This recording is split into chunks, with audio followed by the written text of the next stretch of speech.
लूका रचित सुसमाचार अध्याय 17। फिर उसने अपने चेलों से कहा, हो नहीं सकता कि ठोकरें न लगें, परंतु हाय उस मनुष्य पर जिसके कारण वे आती हैं। जो इन छोटों में से किसी एक को ठोकर खिलाता है, उसके लिए यह भला होता कि चक्की का पाट उसके गले में लटकाया जाता और वह समुद्र में डाल दिया जाता। सचेत रहो, यदि तेरा भाई अपराध करे तो उसे समझा, और यदि पछताए तो उसे क्षमा कर। यदि दिन भर में वह 7 बार तेरा अपराध करे और 7 बार तेरे पास फिर आकर कहे कि मैं पछताता हूं, तो उसे क्षमा कर। तब प्रेरितों ने प्रभु से कहा, हमारा विश्वास बढ़ा। प्रभु ने कहा कि यदि तुमको राई के दाने के बराबर भी विश्वास होता, तो तुम इस तूत के पेड़ से कहते कि जड़ से उखड़कर समुद्र में लग जा, तो वह तुम्हारी मान लेता।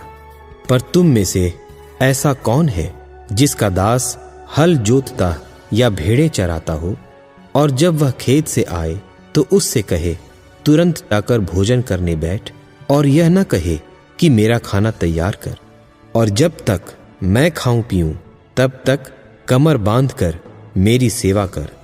इसके बाद तू भी खा पी लेना। क्या वह उस दास का एहसान मानेगा कि उसने वे ही काम किए जिसकी आज्ञा दी गई थी? इसी रीति से तुम भी जब उन सब कामों को कर चुको जिसकी आज्ञा तुम्हें दी गई थी, तो कहो, हम निकम्मे दास हैं कि जो हमें करना चाहिए था वही किया है।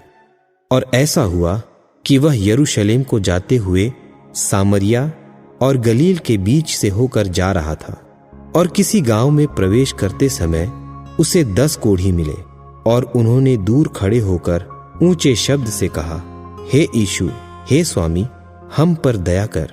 उसने उन्हें देखकर कहा, जाओ और अपने तईं याजकों को दिखाओ। और जाते ही जाते वे शुद्ध हो गए।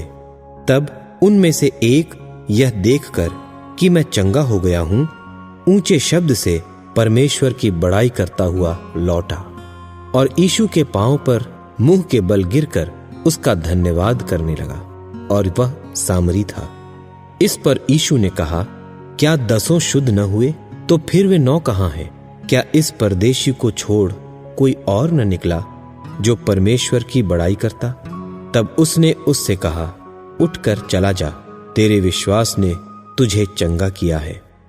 जब फरीसियों ने उससे पूछा कि परमेश्वर का राज्य कब आएगा, तो उसने उनको उत्तर दिया कि परमेश्वर का राज्य प्रगट रूप से नहीं आता, और लोग यह न कहेंगे कि देखो यहां है या वहां है, क्योंकि देखो परमेश्वर का राज्य तुम्हारे बीच में है।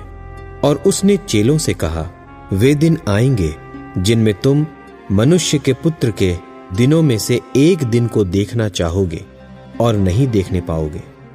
लोग तुमसे कहेंगे, देखो वहां है, या देखो यहां है, परंतु तुम चले न जाना और न उनके पीछे हो लेना। क्योंकि जैसे बिजली आकाश की एक ओर से कौंधकर आकाश की दूसरी ओर चमकती है, वैसे ही मनुष्य का पुत्र भी अपने दिन में प्रकट होगा। परंतु पहले अवश्य है कि वह बहुत दुख उठाए, और इस युग के लोग उसे तुच्छ ठहराएं। जैसा नूह के दिनों में हुआ था, वैसा ही मनुष्य के पुत्र के दिनों में भी होगा। जिस दिन तक नूह जहाज पर न चढ़ा, उस दिन तक लोग खाते पीते थे और उनमें ब्याह शादी होती थी। तब जल प्रलय ने आकर उन सब को नाश किया। और जैसा लूत के दिनों में हुआ था कि लोग खाते पीते, लेन देन करते, पेड़ लगाते और घर बनाते थे, परंतु जिस दिन लूत सदोम से निकला, उस दिन आग और गंधक आकाश से बरसी और सबको नाश कर दिया। मनुष्य के पुत्र के प्रकट होने के दिन भी ऐसा ही होगा। उस दिन जो कोठे पर हो और उसका सामान घर में हो, वह उसे लेने को न उतरे, और वैसे ही जो खेत में हो वह पीछे न लौटे। लूत की पत्नी को स्मरण रखो। जो कोई अपना प्राण बचाना चाहे वह उसे खोएगा, और जो कोई उसे खोए वह उसे जीवित रखेगा। मैं तुमसे कहता हूं, उस रात 2 मनुष्य एक खाट पर होंगे, एक ले लिया जाएगा और दूसरा छोड़ दिया जाएगा। 2 स्त्रियां एक साथ चक्की पीसती होंगी, एक ले ली जाएगी और दूसरी छोड़ दी जाएगी। 2 जन खेत में होंगे, एक ले लिया जाएगा और दूसरा छोड़ दिया जाएगा। यह सुन उन्होंने उससे पूछा, हे प्रभु, यह कहाँ होगा? उसने उनसे कहा, जहां लोथ है वहां गिद्ध इकट्ठे होंगे।